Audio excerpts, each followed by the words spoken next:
Krishna Hare Hare, Hare Ram, Hare Ram, Ram Ram Hare Hare. Hare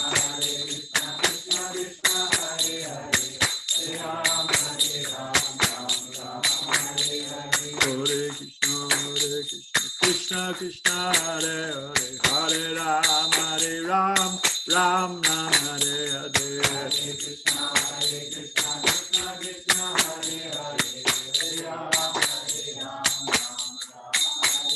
Hare Krishna, Krishna Krishna Hare Hare, Hare Ram, Hare Ram, Ram Ram Hare Hare. Hare Krishna, Krishna. Oh.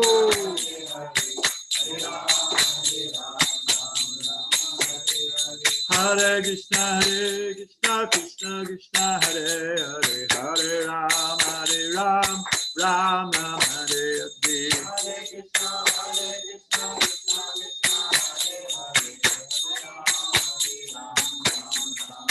Hare Krishna, Krishna Hare Krishna, Krishna Krishna, Hare Hare, Hare Rama, Hare Rama, Rama Rama, Hare Hare, Hare Krishna, Krishna Krishna, Hare Hare.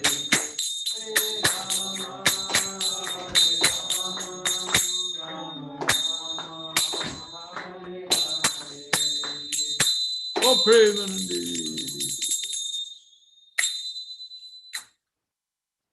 Are we ready to go, Mataji? Okay. Hare Krishna, all of you out there in the unmanifest, the Vyakta virtual world. Nice to see you, or at least know you're out there, see some of you. I thought we would just have some fun today. And I wanted to tell some stories that I heard from Srila Prabhupada. And my mission, hopefully there'll be some success, will be to leave you with a few pictures in your mind that will hopefully infuse your life with a little bit of help, information. Prabhupada gave an example one time. In other words, this is the part. How many apartment buildings? How many apartments are in this complex? 250. 250 people are in this apartments in the complex we're sitting right now, and so we're 1/250th of the. And they're doing what? They're watching cable, cooking, eating some bones and feathers, fighting. Who knows what they're doing? They're doing all. So we have chosen this small portion of humankind to do something different, to try to, what is my spiritual life? How can I grow? What is the purpose? Is there a way of getting up and over this thing instead of just trying to slog through it? There's a type of turtle, Galapagos turtle. And the Galapagos turtle, they breed, at least a large number of them, on the Galapagos Islands, which are at the coast of Ecuador. I forget, but it's a remote place, right? And they're big. They're sea turtles, but they come up to lay their eggs on the sand. And I don't know how big they are. Somebody can Google it first, that great oracle of truth, Google. But they're, at least a couple feet. And they are so, well, I don't know if I'm going to offend the International League of Tortoises, but they're not too bright. And what they'll do is when they're coming up on the sand to get up onto the firmer land to lay their eggs, if they hit something, if they bump into a log or a rock or some kind of impediment, they'll just bump into it, back up, bump into it again, back up, bump into it again. There's actually, this is the way I found out about it. There's maybe it's once a year, I don't know, whatever it is, but you can volunteer and go to the Galapagos turtle island, whatever it is. And your job is to stand on the beach and just turn them around, help them get around it, because they're so stupid, they'll just keep at it. Now, in this world, there's miseries caused by other living entities, miseries caused by the mind and body, miseries caused by the material nature. There's birth, death, disease, old age. Are we meant to just slog our head against it? And that's just, and there's so many in American, and I'm sure it's there in Hindi and other languages. There's those little sutras. I was saying that we were talking in Tucson, that language is an indication of the consciousness of the people. Like, I don't know about what the name of the local American Indians living here in the desert were, but I'm sure they didn't have too many words for snow because it wasn't their experience. Now you go to Alaska, the Eskimos, they've got 15 words for different types of snow. So the experience is expressed through language, right? And that's universal. What does it say when people say, oh, it's always darkest before the dawn? You got to take the bitter with the sweet. There's every cloud has a silver lining. It means that they've just resigned themselves that there will be distress and problems and miseries. And that's just you eke out a little, you get a risk benefit analysis. And if you break out a little bit of side on the benefit side, that's life, stayed ahead of the curve a little bit. So Prabhupada said, so that kind of dull, plodding, never looking up and over the horizon, that's not really what human life is meant for. And Prabhupada gives an example. If there's a bucket of water, picture a bucket of water half full of water. Now, when you put your hand in that bucket, what happens to the water line? It goes up. What happens when you pull your hand out? Where does it go down to? The exact same place. It's as if your hand was never there, right? So should we go through life just taking up space for some time? And we have I'm not minimizing family life. I'm not the mean sannyasi. Don't, go off on a bender here. But if all we do is, we got a house, we raised some kids, and and we went on vacation once a year. I've got a picture of where I went to, whatever it was. I saw the Eiffel Tower, and then we dropped dead. Is that all that life? And frankly, 6 months later, outside of a small circle of friends, nobody even remembers us, and they don't even remember. They can't remember the sound of our voice unless they see a picture. That's the only impact, that we just treaded water. And ultimately, death came along. Dharmasya hi apavargasya. We faced up to pavar, miseries, distress, anxiety. And then we just finally caved in. And that's all life's for? Vedas say no. Vedas say, what is it? Atato Brahma Jigyasya. Vedanta Sutra begins that we should know what is truth, what is Brahman. Now you're in the human form of life. Don't do what you've done in the dogs and cats and hogs' lives and fish. Certain fish have territorial domain. You think water, right? No, but there's fish that patrol. They have I forget, maybe even sharks do this, I forget. But there are different types of sharks, different types of fish. They actually have a sense of territorial domain. You got the dogs, they're the immigration department. Why are you here? Where's your passport? So we think we're sophisticated, but it's the same psychology, the same mentality as the dogs, hogs, camels, and asses. So our premise here is that there is more to life. There's a story that our acharyas tell. It's an analogy told by some of our great teachers. And it goes like this. A man is strolling through the field very happily, and somehow or other, he falls into a dry well. So it's dark, so he's just grabbing on, he grabs on, and somehow he's holding onto something, and he's suspended halfway up, halfway down in the well.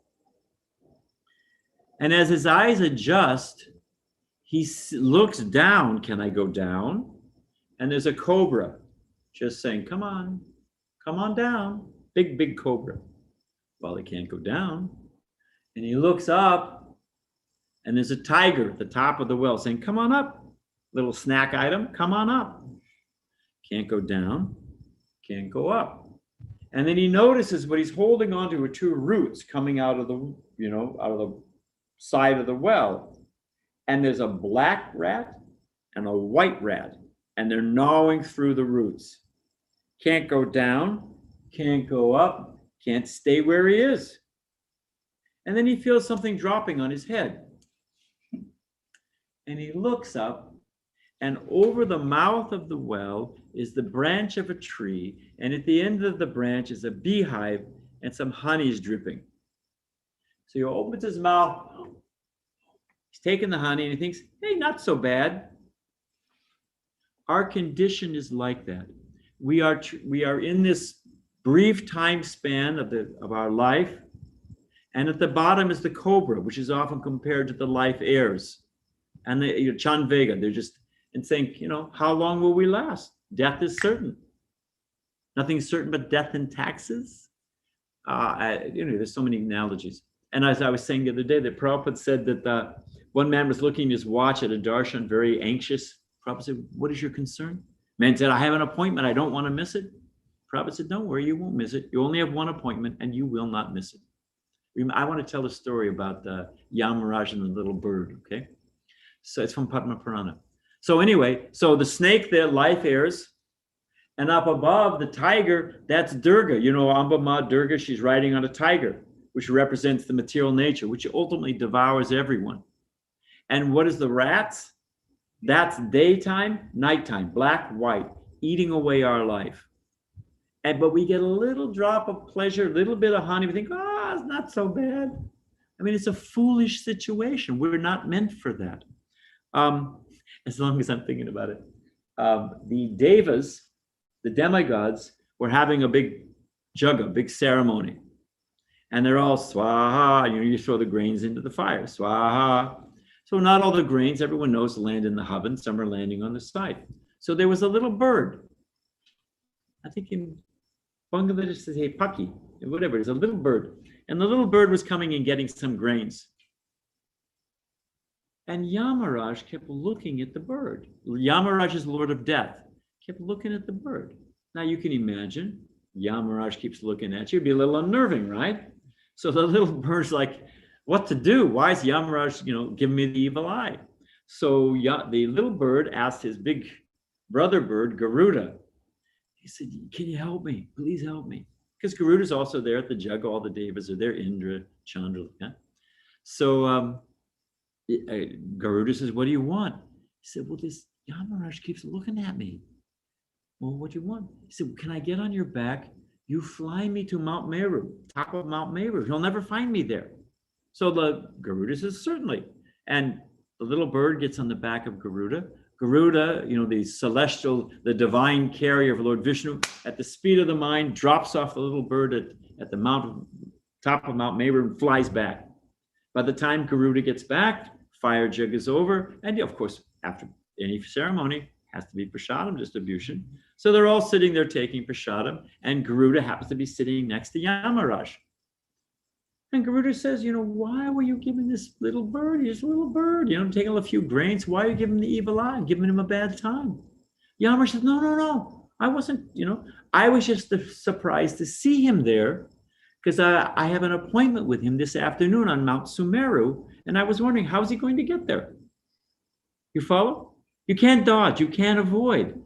So we should be intelligent about these things. And we spend our time trying to please the mind. Now, this is Prabhupada. I heard Prabhupada personally tell this story. There was a man who was going to a wedding, and I guess it was in Bengal. And in Bengal, they make a preparation from green coconut kachori. And you use green coconut pulp, and you have a nice tamarind, spicy tamarind. It's very tasty. Hard to make, but very tasty. The only problem with green coconut kachori is if you eat too many, you get intense indigestion. Super tasty, but indigestion. So a man's sitting at the wedding, and there, all the prasadam is being served out, and they've made green coconut kachoris. So his mind says, have one immediately.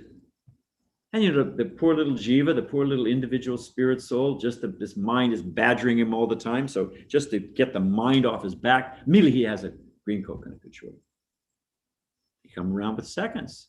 The mind says, hey, how often do you see green coconut kachoris? Hey, have another. So the little jiva, to satisfy the mind, has another. Come around a third time. The mind says, you've already had two. What's three? Three's a more auspicious number. Have another. He has another. Again, they come around. Fourth time, the mind says, hey, you've already thrown caution to the wind. Have another. So the little jiva, to get the mind off his back, has another. So everything's fine. He said 4, 5, 6 coconut kachoris, nice tamarind sauce, chutney. Goes home, puts his head on his pillow, dreaming about green coconut kachoris. Everything is good. As they say in America, oh, it's all good, which is a fool's statement. But in the middle of the night, he wakes up with a horrible pain in his side. And that same mind, who to satisfy the little jiva ate all those green coconut kachoris, the mind says, you fool, what'd you eat so many for? So the point is, we're trying to satisfy the mind. We never can. A modern relationship. I was traveling one time with another devotee. Pavamana, wonderful place, such a nice devotee. So the two of us were traveling together. We were doing books for the Christmas marathon. During the Christmas time, people are generous, and we sell a lot of Prabhupada's books. It's the best gift you can give somebody. So we were staying in a van together, and we would do a little arti. We had a little, gornitai. We would offer our little. So I was offering the arti, and I went to hand him the, so when I went to do the ghee lamp, he was so tired. Instead of, he went to smell it like the flower, almost burned his nose. He woke up. So after the arti, I said, Pavamana Prabhu, why are you so tired? He said, the window was open. And because we left the window open a little bit in the van for fresh air, because we were just sleeping in the back of the van. And he said, I couldn't get any sleep all night. I said, why?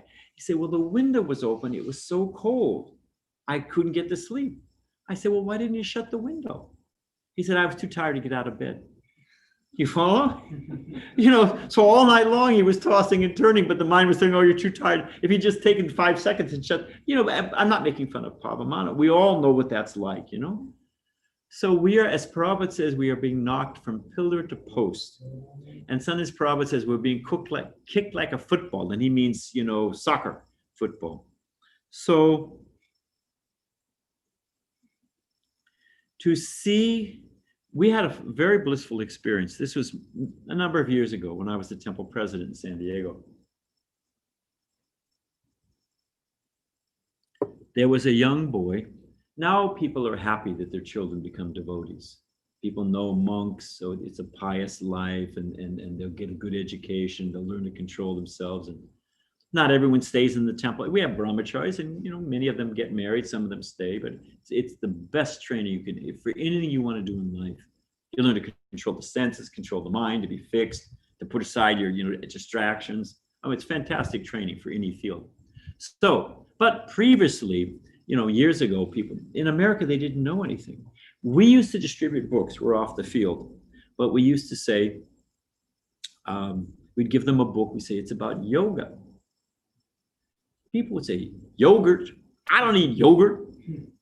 There's an old joke that the man is trying to explain to his friend. You have to understand what the Hare Krishna movement has accomplished in America. The idea of being vegetarian or karma, or that you need spiritual training, a guru, that you should read Shastra, that there's higher sources of wisdom.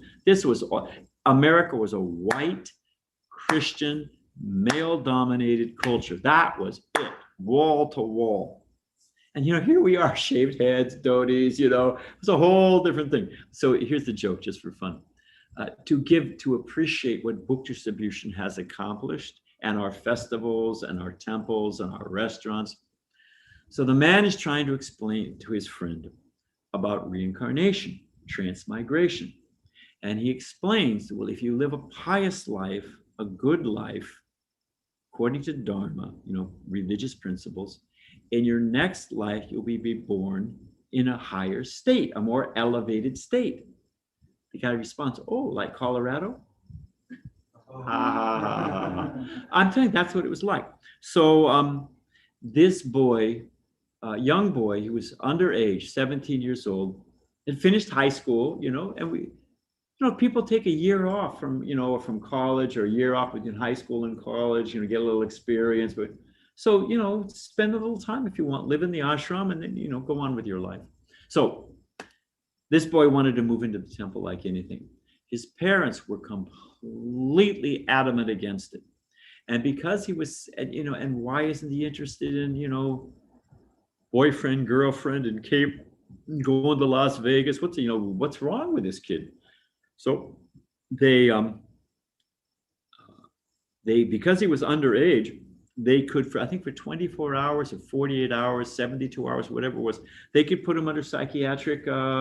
He was in a hospital, a psych ward, and the doctor came to analyze him. I don't know what the term is. They check him out. What's the story?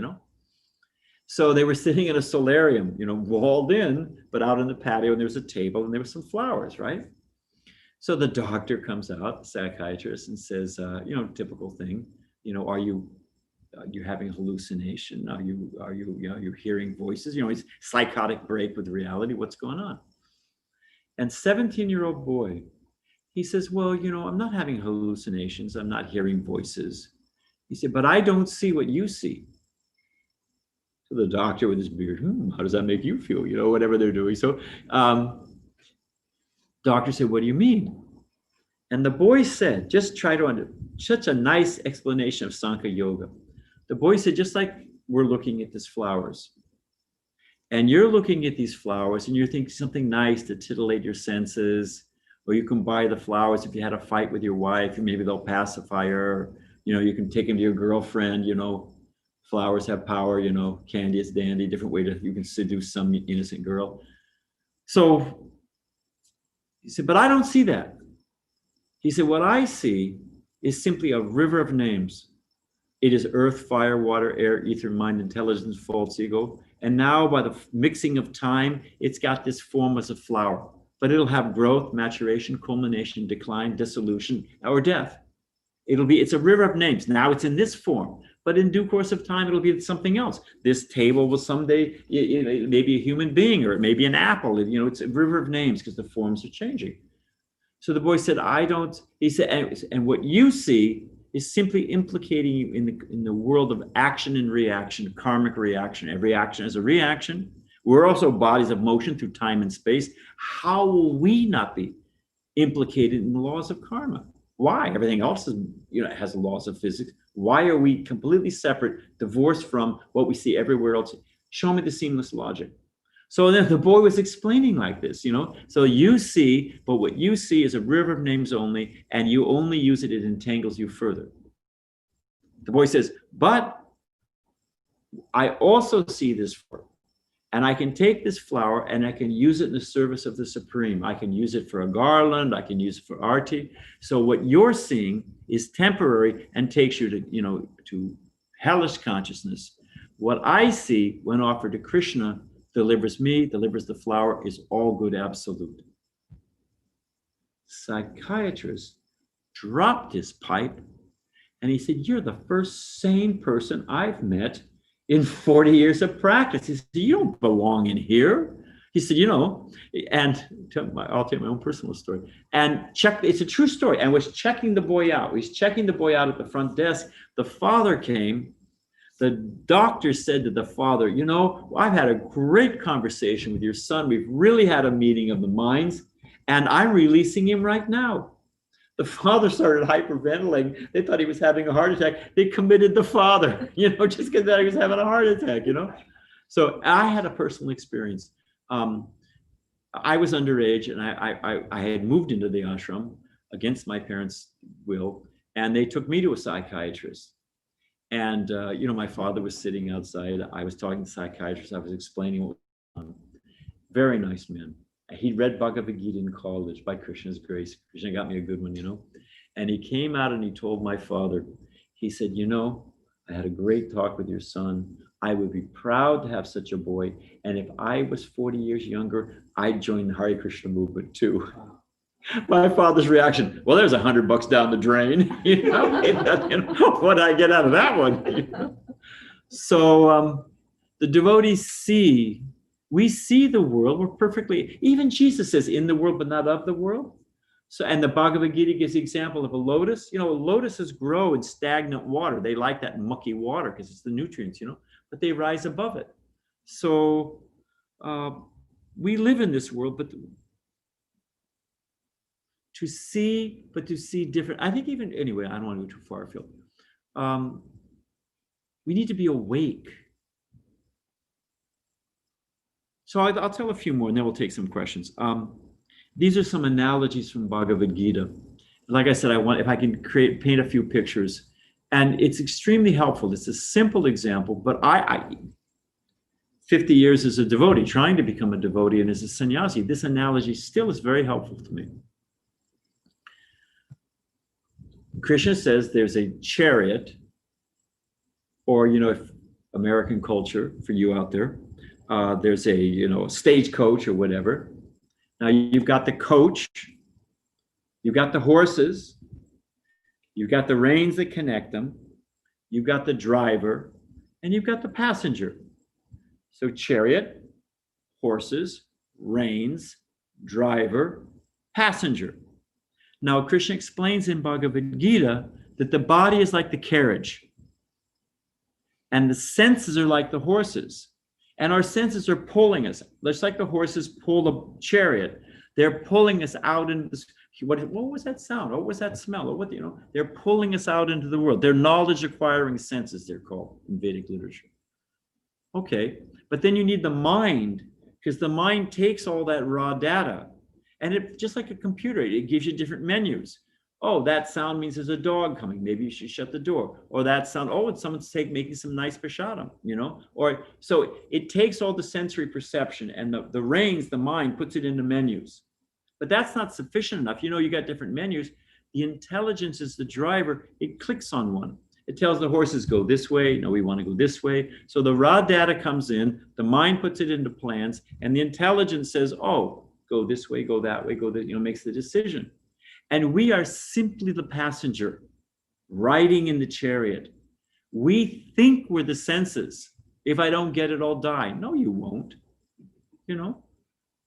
So, and there's passion killings. People kill their wife, kill their husband, kill their best friend. Isn't it, is it an excuse that they're legitimately, momentarily insane? You can get an exemption, or an excuse. Don't take advantage of it. But so the simple point is that I was saying to some, I guess I forget where I was and what I said where, but we were talking about the Nike slogan. Anyway, what's the Nike slogan, my friend? Just do it. Is that good advice? It sounds bold. Hey, you're adventuresome, you're on the ball, you're ready to go, full of passion and adventure. Just do it. Is that a smart statement? Depends on the context. Depends on context. We would say, think before you do it. We are living a life, stimulus response. We're risk adverse, so you're pain adverse. You want to get gain adverse. That's how it works. Fight or flight. There's all kinds of ways that the mind is spinning. But there needs to be a fail-safe mechanism. There needs to be a time delay. Wait a minute, is that in my real self-interest? And where will that result in? And if we know what our real self is, just like the man eating the coconut kachoris, that really wasn't in his best interest. So human form of life is meant to hear from the Vedas, from saintly persons, to take shelter of one particular spiritual master, the Siksha Guru, Diksha Guru, and to guide one's life. Everybody, Prabhupada's simple example. If I want to mail a letter, because people romanticize things, but they're not really thinking deeply. If I want to mail a letter, I'm serious, it's an important letter. Do I just walk out of your door and just wander and hope that I find a mailbox? And if somebody, oh no, it's not the goal, it's the journey. What kind of, if you're serious about your goal, then it's not the journey, my friend. It's getting the job done. So the human form of life, the Vedic, one of the Mahavakyas of Vedanta Sutta, Ante Narayana Shmriti, that ultimately everything comes down to the time of death. And what will happen at the time of death? Will we be able to remember the Lord? Ante Narayana Smriti.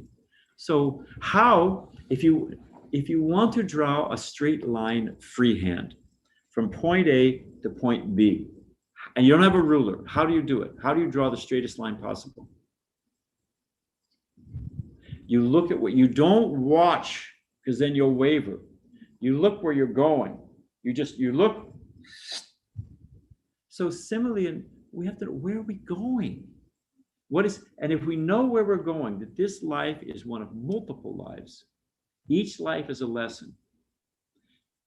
What is the time? Mukund, I need your watch. We got to get one of those little, we should just get a little battery thing and we can just, we'll learn to set it up. And what is our schedule, Mother J? Are we over? No, we are fine. You got another. So can I go another 5-10 minutes? What should I do? Okay. Well, I did have some other things I want. So that's one analogy. And we should think, we should be, who am I just supposed to, am I the horses? Am I the reins? Am I the driver? Am I just the chariot? No. So what is in the best interest of the passenger, of the self, of the soul? Because this life will be, I've had so many lives. I'm not making fun, but it is, well, I found it kind of humorous. Macabre situation, but I was at a funeral with Dharma Setu, and they had the man, in the casket, and everybody was coming up, and it's a long story, but everyone was going. They offer a eulogy. They praise the person, and it's a nice thing on one hand. It makes the family feel better, and I can tell an Irish joke later on about a eulogy. But they, so everyone was, when it was their turn to speak. Friends, family members, business, he was always on call. You could call him at 3:00 in the morning and he was there. He could be vacationing in the Bahamas. You call him, he was there. You're on top of the Himalayan mountains. You call him, he's there. Always on call, always on call. So everyone had kind of the same theme. So Dharma and I are sitting there, and Dharma Setu is our head priest in San Diego for jagas and things. And there's this bring, bring, bring, bring. Bring, bring, bring. Everyone starts looking around. Everybody goes to shut their cell phone off. You know what it was? The cell phone was in the coffin. It was inside the guy's coat. It was his cell phone. And Dharma, after ringing, everybody's looking. It was kind of an awkward moment. Dharma Setu reached in, shut off the phone, right? And then he turned to me. No one could hear, and he said, "Well, he's out of range now." He's not on call anymore. You can call, but he's not answering, So where do we go? What happens? That's just intelligent. If you're driving down the road, got your brand new Mercedes, convertible, got your favorite tunes on, beautiful spouse or boyfriend, girlfriend with you, and everything's great, right? Somebody says, hey, you don't have any brakes and the bridge is out. What is your response? I'll worry about it when I get there. Is that it? You freak, isn't it? We're cruising in this body. Death is for certain. Where do we go afterwards? It's armchair philosophy. I'm not really interested. I'll worry about it when it happens. It's all good. It's foolishness. Mostly because they don't have a good answer. So, here's another good example. Well, I'll give the example first. And it's from Krishna. It gives in Bhagavad Gita. So many rivers enter into the ocean, and yet the ocean remains steady. We live Pacific Beach. We're 2 blocks from the ocean, right?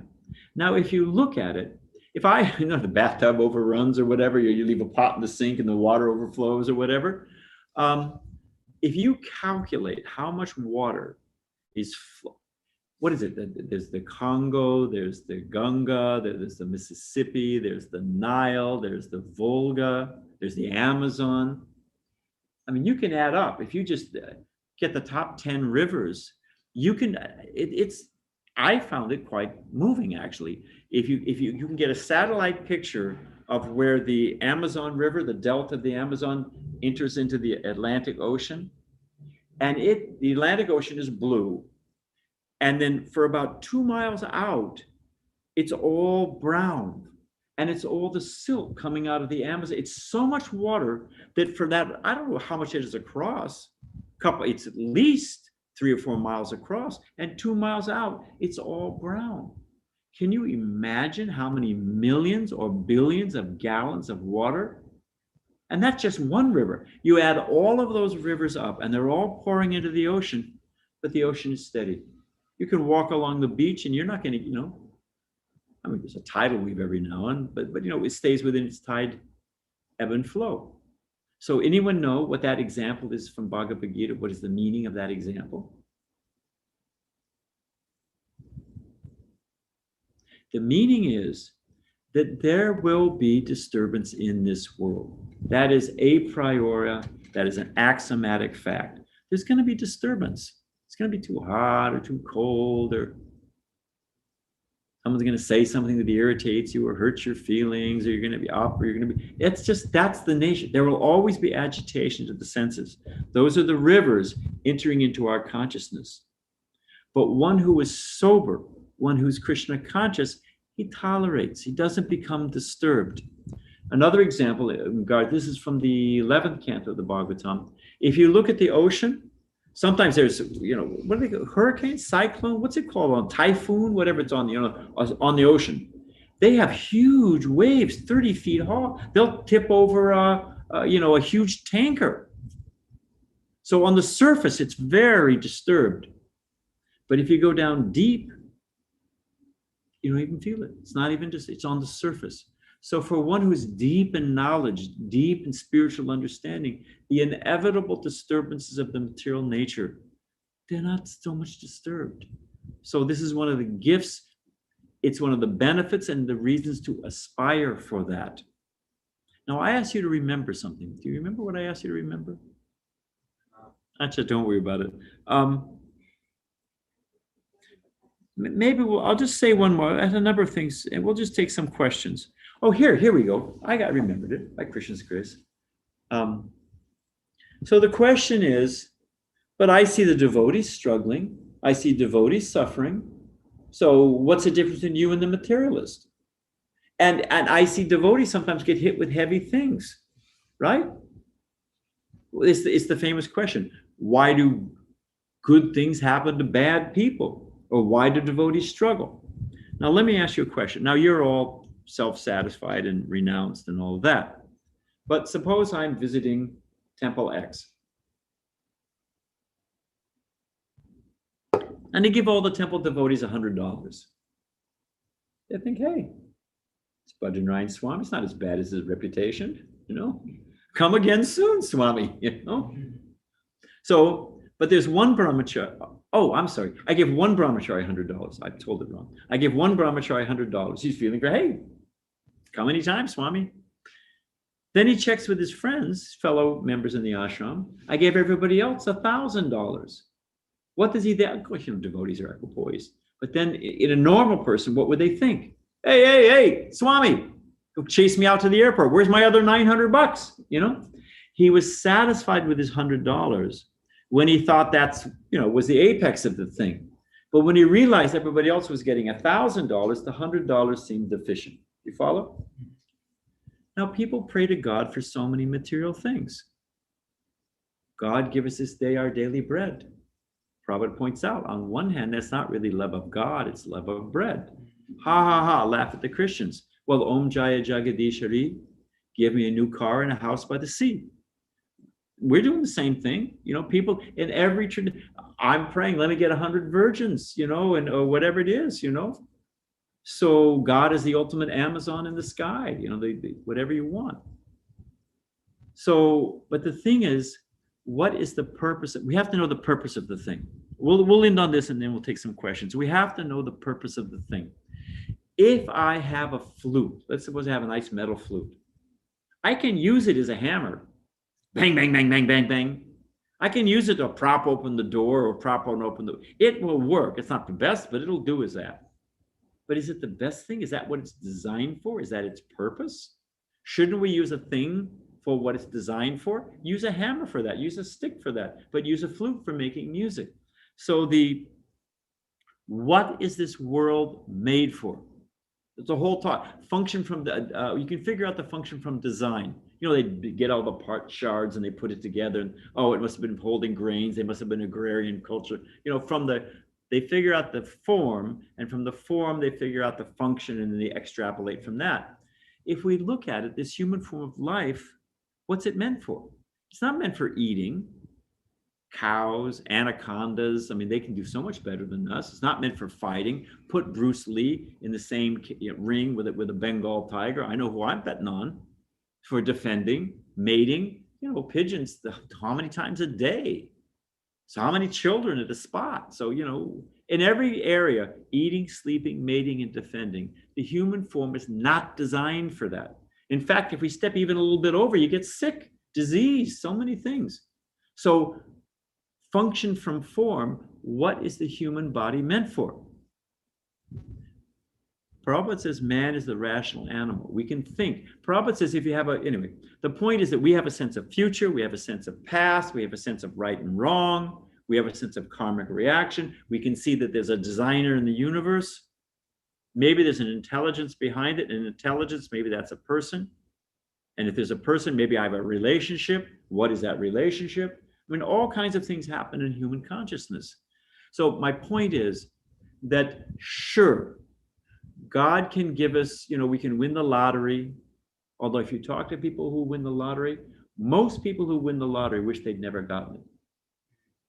They dump their wife and run off with some beautiful girl and realize she was actually the only person who loved me.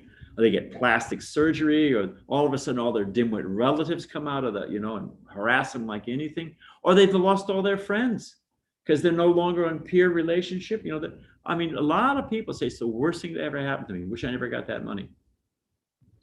So the point is, suppose God fills our material desires. Well, that was my point. What is the purpose of this life? If I go to a hospital, I check into the hospital, and I'm having a great time. Motorized bed, free cable, beautiful nurses, a room with a view, fantastic. You know, nobody's harassing me. I don't have to do my email. I got a great life. And they say, okay, Mr. Narayan, it's time for your surgery. And the first thing is we got to give you a spinal tap. Whoa, I'm here for the free cable, you know. That's not what I asked for. But that's not is that the success of the hospital? They fluff your pillow and keep you happy and you stay in the hospital for 80 years? Kids who go to college, kids in high school, oh, they love it. When you're a freshman the first year and everything's new. Hey, you know, college, pizza all day, stay up late. My parents don't, just send money. Fantastic. Go home, have them do the laundry. What more could you ask for? But you talk to a senior, what do they all say? I want to get out of here.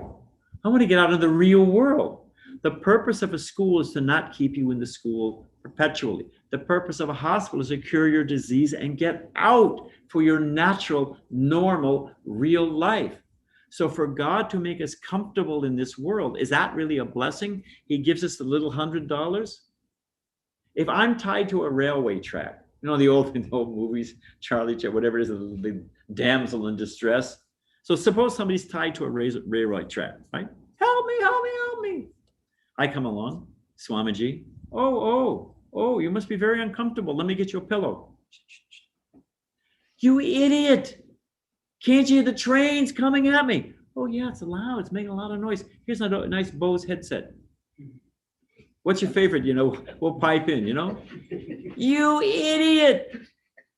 I've been calling all afternoon. You're the only one who came. Oh, you must be thirsty. Here's nice lemonade. Nice nimbu pani with a crook, a straw because you're tied down, I'm helping them, isn't it? I'll tell it another way. Well, okay, that would be enough because of the time factor. The point is what everybody knows. You untie the person and get them off the track. That's helping them. You go to school, you graduate. You in the hospital, you get your disease cured. And you resume your natural life. This world is a schoolhouse hospital. It is meant for curing the errant jiva souls. It's for reviving our dormant love of Krishna. That's what the purpose of life is.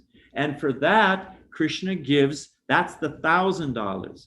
And for that, we sometimes, we learn by suffering. We grow by suffering. If we see, we're not masochists. We don't look for pain. We use the devotees asked Prabhupada one time. If Prabhupada's on a walk, was in Paris, Tuileries Gardens, and they asked Prabhupada, if devotees are fearless, Prabhupada was so kind. Devotees are fearless, and we're surrendered to Krishna. Then why, when we're driving, do we wear seatbelts? Prabhupada's answer: devotees are fearless, but they're not fools. So we do what's practical. We have to work. You need a house. You need whatever. But when that becomes the all in all, and therefore Krishna, for the devotee, it is Krishna calling us back to Godhead. And if we act through knowledge and we understand this is Krishna's mercy, what is he trying to teach me? Because after all, that's what this world is, not a place to become lethargic, the land of the lotus eaters, and just sleep at the wheel. Okay, we can end there. Anybody have any questions? Thanks, Farouk, by the way. Hare Krishna Maharaj. Okay. And you guys have any questions? YouTube, if you're in YouTube, please you're welcome to post your questions under the comments, just as well as Facebook or message. We have one Maharaj here. This is why, oh my gosh, 1 second, I have to juggle in here.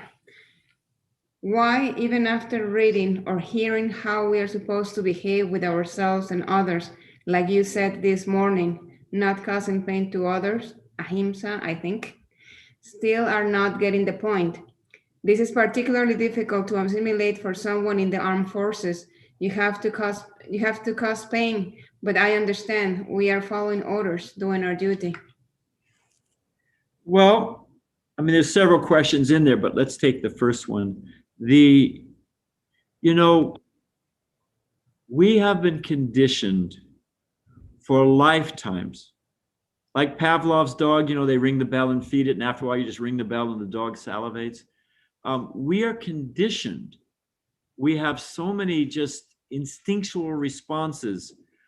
We've had millions of lifetimes of pride, of ego, of sense attraction. And that is deeply, deeply, habit is second nature. It is deeply ingrained in us. Here's an example. If you take a fish, don't try this, kids at home, but if you take a fish and you take it out of water. My grandfather, when I was a young boy, used to take me fishing, ocean fishing, I hated it. He took me once, I hated it. Because you take the fish out and you put the fish on the sand, and the fish will flop around for some time. And it's a fish out of water. And when my grandfather wasn't looking, I would throw the fish back. He got so angry at me, he said he never took me again, which fine by me. But the interesting thing I noticed, when the fish had been out of water for some time, when you throw it back in the water, it doesn't take off right away. It's actually kind of flopping sideways. I think that's something to do with the oxygen in the gills. It has to kind of lubricate everything or whatever it is. So even though the fish out of water is now relieved and back in its natural state, it doesn't take off right away. So we have been conditioned for lifetimes that we are the Lord of all we survey. Everything's meant for satisfying our senses. We've got all kinds of conditioning. And it takes time for that to wear off. It's not it takes time. What can I say? Habit is second nature. It takes time. And there it is. We have so many anartas in our heart. We have old things that come up again. Prabhupada says you can have a clear pond and sometimes some muck will come up from the bottom. So all kinds of things come from previous lives, come from this life. It's not an easy thing. We are trying to get Krishna. We're trying to get the cause of all causes, the all beautiful, all strength, all knowledge, all renunciation, all wisdom. Everything is there in Krishna. We're trying to find. Let's do a thought exercise for a moment, just for fun. And and including you guys. So just for a moment, clear your mind. And then I want you to think of someone who you love dearly, who's far away. Maybe it's your spiritual master, maybe it's your parents, maybe you don't have to, it's not an Oprah moment, you know, maybe think about the girl next door, don't tell me that. So, but you know, think of someone you love. And if all of a sudden that person walks in the door, think about how you feel. They say in America, your heart skips a beat, you know? Oh, geez, you know that feeling. Take that feeling, multiply it by 10. Imagine how that feels. Take it and multiply it by another 10. Whoa. And you get an understanding of the ecstatic symptoms of pure devotees who see Krishna face to face. To actually see Krishna, our truest love, all attractive, face to face. Imagine what that is. So to get, what to speak of getting, like a number line, you know, there's all the negative numbers, there's 0, and then there's all the positive numbers. So the Buddhists, they just want to come to 0. The materialists are trying to just relieve all the distress and come to 0. The materialists think they'll come to 0 by satisfying, satiating the senses, which never happens. They burn like fire and are never satisfied. And the Buddhists think if I just deny all the senses, nirvasesha, sunyavadi, they'll just go, you know, nirvana, finish with work. They're also thinking of come to 0. But if you have a number line and you get, suppose you get free from the negative numbers and you come to 0, is that complete? Why not? Because we still are 0. Yes, but what else is there? There's positive. There's the whole positive dimension. So there's the whole positive spiritual world. Krishnadas Kaviraj wrote Chaitanya Charitamrita, which means the activity of the life force in immortality. That's what the name means. It's talking about the jiva, bhakti, pure devotional service. What is our activity in liberation? Service to the Supreme Lord. So we're trying to get the most valuable thing. We have millions of years of conditioning. We're also not certain. Our faith grows. The more we practice devotional service, you know, like people tepidly, they put their toe in the water or you gingerly test something. So we're of weak faith. We're kanistas. You know, our faith is not that, you know. So it takes time. You have to be patient. Utsaha nishchayat daryat, which is a whole other class. But we have to be enthusiastic. We have to be determined, but we also have to be patient. And I'll tell you something. One lifetime, we've had millions of lifetimes. If you look at the aggregate total of experience of the jiva in this, nityabhata means practically eternally we've been in this world. And all we have to do is give one life to Chaitanya Mahaprabhu and the Sankirtan mission. I'm telling you, my friend, it's a pretty good deal. So we have to be patient, but not even that long. And as you advance in the path of devotional, it's not even have to be patient. Okay, I become a devotee. Let's be generous. I become a devotee at 20. Let's suppose I live to 80. Hey, let's say 100. I got 80 years left. You know?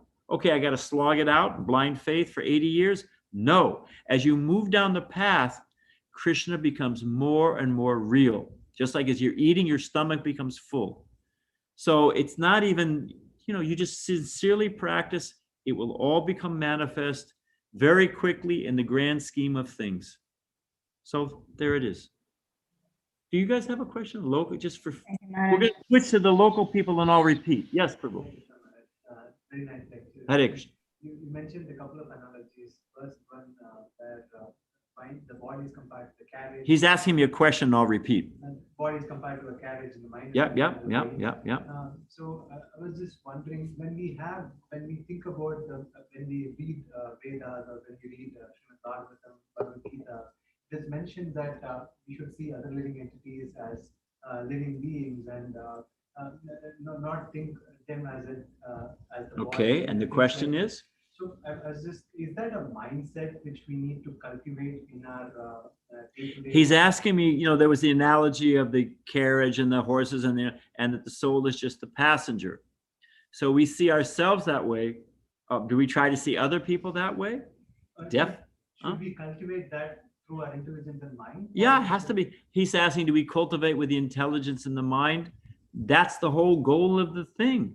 We have to see Jiva Doya. We see Pandita Samadarshanaha. One of the principles of American jurisprudence, or the American, democratic system, is that, what is it? Is it the Declaration of Independence or the Constitution? I think it's Declaration of Independence. We hold this truth to be self-evident, that all men, of course they mean all humans, so we'll say it that way. We hold these truths to be self-evident, that all humankind is created equal. That's the cornerstone of American democracy. Now let me ask you a question. Are we all created equally? I mean, some people are taller, some people are smaller, some people we have brown, we have black, we have yellow, we have white, we have red. In fact, we don't like to be equated with others. Our very sense of selfhood is our individuality. And yet here we have the cornerstone of American democracy anywhere in the world, is that we hold everyone to be created equally. So the conundrum I'm asking you to answer for me, the apparent oxymoron or challenge of whatever, how is it that we're all created equally, and yet we see that no one's created equally, and we don't want to be equal, we're all individuals? Don't deprive me of my personhood. How is it possible? What makes us all equal? If you have a family, they have a common parent. Immediately they're all brothers, sisters, whatever. You have a common parent. If we see that Krishna, which he says is the seed-giving father of all living entities, what to speak of seeing other people, devotees don't even want to step on an ant, because they think here's Jiva's soul. I could have been an ant. Maybe this is Brahma in his previous life, made some mistake. So we definitely, that's the whole point. Jakshur Shloki. We want to see through the eyes of Shastra. We want to see this world. We want to see others. We have to see through the eyes of Shastra. Because seeing on the superficial level, I don't know what's happening on the other side of the wall. The sun looks the size of a ping pong ball. So our seeing and our hearing, although functionary in this world, they're not really seeing or knowing. So we have to see through the eyes of Shastra. And that seeing through the eyes of Shastra and the words of our acharyas and teachers, that's what brings us happy. Just like the young boy with the psychiatrist, he saw the flowers, but he saw what others see, but he saw them in a different context. Is that all right? Okay, so we'll take, because of the time factor, maybe one question from our... Have Aniket Prabhu. Go ahead. Thank you, Mataji. And Rose, I want to say thank you for coming. I appreciate you got many things you could do, and I don't know what's on cable tonight, but thank you for coming. Hare Krishna, Swamiji, thank you very much. I've been attending your evening session, and I'm actually, in a very beginning stage of the Bhakti Yoga. So am I. Maybe we can help each other out. Yes, thank you. That's your modesty. You're ocean, and I'm still not a drop. That's very kind. Okay, Prabhu, we got that out of the way. Nice etiquette. What's your question? My question is, in this Adhik Maas, Purushottam Maas, I started reading the 15th chapter, and though I've read it a couple of times, the 15th chapter during the Mass, I'm very intrigued by the 15.1, which is talking about inverse tree, and talking about what? The inverse tree. The inverse down tree. Upside. Yeah. Okay, yeah, fine. Go ahead. So I read the purport. I really understood what Prabhupada is trying to say, but I would like to know your thoughts, your commentary, and probably through example that I can swallow it easily. I'm asking for a question though, so because that's a whole discourse. Okay. I just wanted to, I can try to work with that if that's your question. I just wanted to have a probably more easier way to understand that. If you're sitting on the bank of a river or a lake, and there's a branch of a nice mango tree or apple tree or whatever your favorite fruit, and you see that fruit in the reflection, do you jump in the lake to eat it? No. Why? It's right there in front of you. Probably my senses tell me that it's a reflection. Your intelligence tells you, your senses tell you it's real. Your intelligence tells you it's a reflection. So the happiness is there, like mirage. We were saying, as you drive out on the freeway, the water's not there. Prabhupada says negation of a negative is not negation of a positive. In other words, sure, this ephemeral happiness, appearance of happiness, appearance of of reality, it's flickering, but it doesn't mean that there's not real happiness.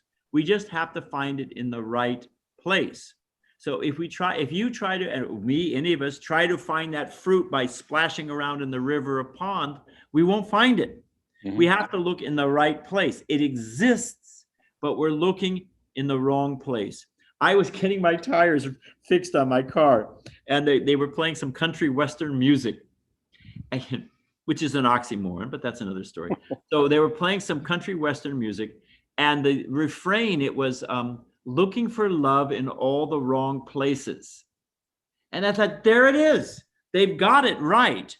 They know the issue, but they don't know the answer. So that reflection is saying it is a reflection of the spiritual dimension, the kingdom of God. And we're complete. It goes on in that to explain all the twigs and the branches. It's like the banyan tree. You can't tell which way. You get completely entangled. So we are completely entangled in this material world. And we need to step back, like the person sitting on the bank saying, oh, wait a minute. That's a reflection. I'm not going to get absorbed in this temporary, illusory experience. I'm going for the real thing, the fruit on the real tree. I'm going to ask you a question. Is that fair? You ask me one. Sure. I don't know if you can see my hands, but here's the shadow of the hand has 5 fingers. Right. Okay. Why does the shadow have 5 fingers? Don't overthink it. Because it's a reflection of... You got it, my friend. The shadow has 5 fingers, although there is a tailor in Vrindavan who has 6 fingers. He's famous. He gets an extra edge there, that extra finger. Gets it closed on 1/6 faster. I don't know how it works. But anyway, the shadow has 5 fingers because the original object has 5 fingers. Well, I'm going to do a little more setup. If I have a set of numbers and I take a subset from that set of numbers, can I have a number in the subset that was not in the original set? No. Now, everybody knows no. And Prabhupada says it in an even sweeter, more succinct way. If I take a drop of water out of the ocean, that drop will have all the qualities of the ocean on a minute quantity, but the same quality. So with this reflection, we're meant to reflect on the reflection, that verse in the Gita, that we have form, although it's temporary. We have relationships, we have pastimes, we have desires, but that's all the subset. That's all the reflection. It must exist in its pure state somewhere. We have form, there must be spiritual form, spiritual dimension. And God, how can we have what God doesn't have? Oh, God is just light, and we understand all that. And God is the Brahman. We know how God is present everywhere. God is present in every atom. We understand that. We don't understand that the personalists or the Vaishnavas don't understand that. We completely understand it better than the impersonalists. But we also understand that beyond all of that is the highest understanding is that Krishna has a form. If Krishna doesn't have a form, if God doesn't have a form, how can we have form? He also has, just like the sun. Srila Bhakti Vinod Thakur calls the material world the dictionary for the spirit. Right in front of us, every day. Here's a quiz for you guys. Anybody can answer this, or here in the room you can answer. What is it? This is so simple. Anyway, maybe, I don't know. We see it every day, especially out here in the desert. You see it every day. and it's localized and yet all pervasive. Sun, right in front of our face. It's sitting there. There's the sun, and yet it's shining everywhere. How is it? And there's so many suns in creation, unlimited suns. How can the creator of unlimited suns not also be present everywhere and have his own location? Again, I just love this mantra because it's true. Show me the seamless logic. I'm willing to accept your premise, but convince me. So the fact we can spin out from that analogy many things, but one of the, I don't want to recap the whole thing, but one of them is that there is a spiritual world where we have a transcendental, unlimited spiritual form that's free from time, from birth, death, disease, and old age. And we were meant to be there, sporting with Krishna in all the different rasas of Vaikuntha and Goloka. And it's completely logical. It is not magical thinking. It is not wishful, but it is the only logical conclusion we can actually come to. Okay, we'll take one more question. We'll take one more question and that's it. And these are great questions, by the way. I really appreciate it. Thank you. Anybody else? Sri Govinda Prabhu, go ahead.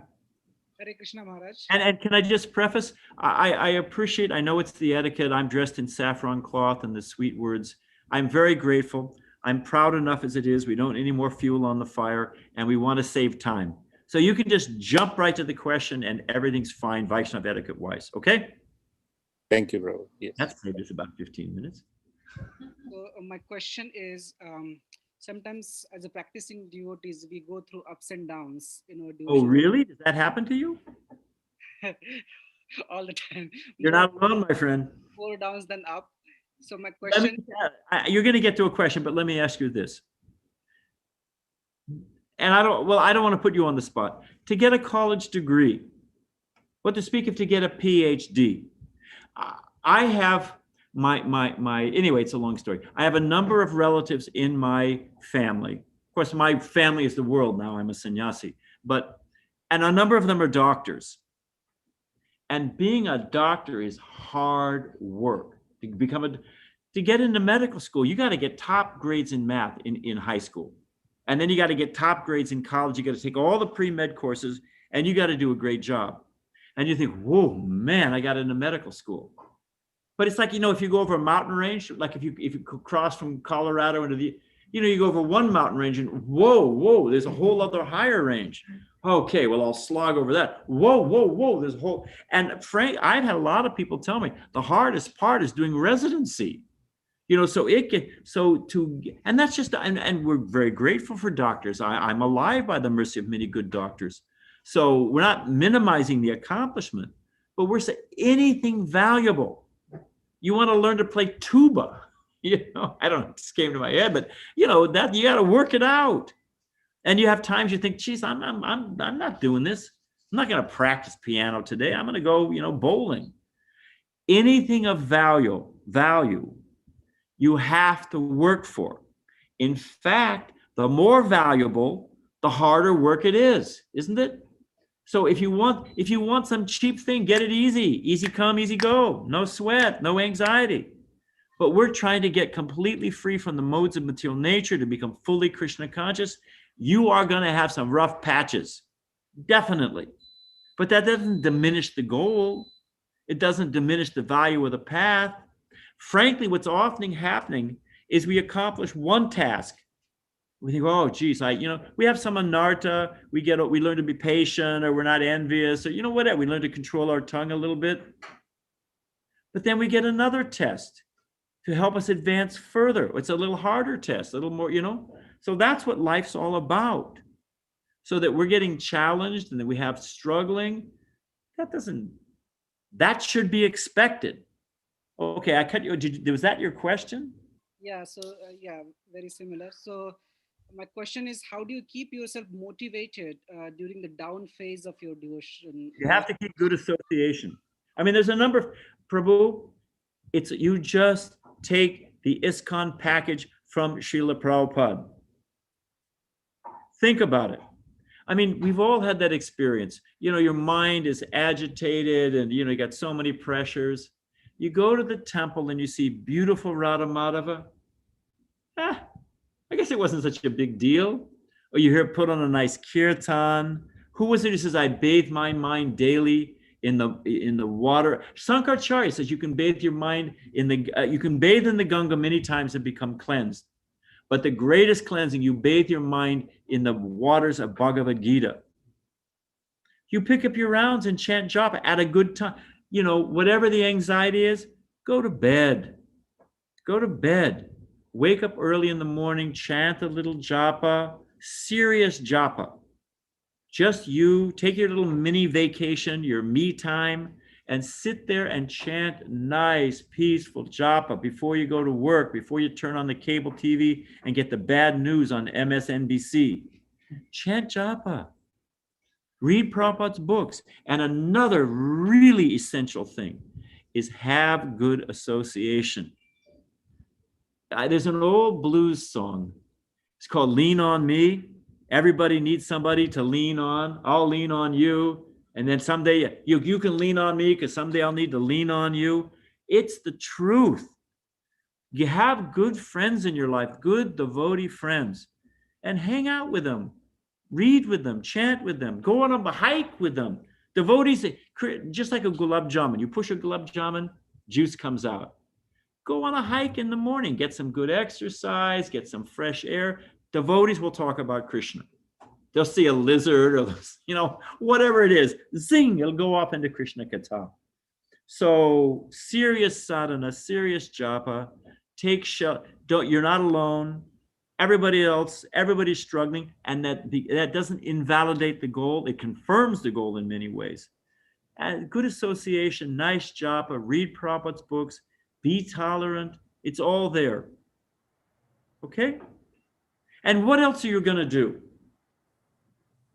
I'm asking you a question. It's an existential question. Sure, being a devotee, you got to struggle. You have to struggle at work. You have to struggle with your family. Do you have to struggle driving a car down the freeway? Do you have to struggle even on your vacation to get out of bed? This world is struggling.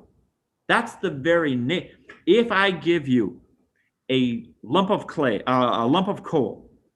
Now you're a very intelligent, nice, humble devotee. So Swami gives it to you. I say, Prabhu, can you please wash this coal and make it white for me? Can you do that for me? You're shaking your head no. Why? I'll give you handy dandy suds. I'll give you warm water. I'll give you got some good muscle there. Work it out. What's the problem? Anybody know what the problem is? Can you make that coal white? It is the very intrinsic nature of the thing. You can wear it down to a nub, it's still going to be black. The fact of the matter, we have to listen to Shastra. What is it? This world is temporary and full of misery. That's the ingredients on the label. Krishna describes this material world. It's temporary, full of miseries, and we can elaborate on that ad infinitum. So there is the protum and otum, the warp and woof of this world is struggle and suffering.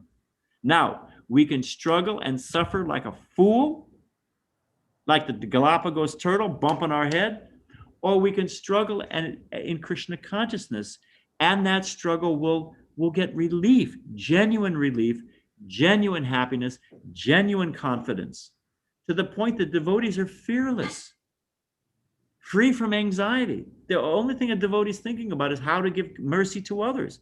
Devotees completely satisfied. Prahlad Maharaj says, I'm not a businessman. I don't want anything from you. I've got you. He's only thinking about how can he be merciful to others. So struggle is there, my friend. But struggle with a solution, that's intelligence.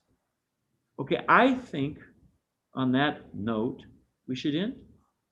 Okay, Prabhus, thank you very, very much for your association, and Hare Krishna, till we meet again. Thanks. Hare Maharaj, and please remember we'll meet tomorrow for another class. I'll see you tomorrow, Mataji. Thank you. Yes, tomorrow at 7:30 in the morning. Same. Well, tomorrow morning, Yes. for those of you that are following the course, you can pick it up anywhere you want. They're like, in different units. But tomorrow, we're going to go to the positive side. We were talking about all the things that block our devotional service. So having completely demoralized you, we will start tomorrow and we'll finish off on from Rupa Goswami. What are the 6 steps? And also from the Nectar of Devotion, what are the things that enhance, improve, accelerate our devotional service? Okay? That's what we'll do tomorrow. Thank you. Right, So we don't want to miss that class. And if you were not able to listen live, the previous classes, please go to our Facebook page. All of the classes have been posted there, recorded. So if you would like to listen to them before tomorrow's class or after tomorrow's class, that's wonderful. But again, they will pick up. They can pick up wherever we are. They won't feel left behind. 7:30 again, 7:30 tomorrow, 7:30 a.m. tomorrow, and again 7 p.m. tomorrow. So we have back-to-back programs with Maharaj. Thank you so much, Maharaj. It's open tomorrow morning. Oh, temple is open tomorrow morning, Mataji says. Oh yes, sorry, we forgot. Yes, open. Temple is open tomorrow, Saturday, from Can I 9. tell you something quickly? I'll be Yes. quick. We all know the word darshan, right? And we know darshan means I go and see Krishna. I heard Prabhupada say darshan has 2 meanings because the root is to see, you know? Prabhupada says we like to see Krishna, but Krishna likes to see us. He says, oh, my devotee got out of his warm bed or turned off the cable and came to see me. So we like to see Krishna, but Krishna's Bhaktavatsal. He likes to see his devotees. So Radha Mata are standing there, hey, you can come see me. They're waiting to see us. Thank you. So 9 to 11, masks are a must. So tomorrow and Saturday, the temple will open again from 5 to 7:30.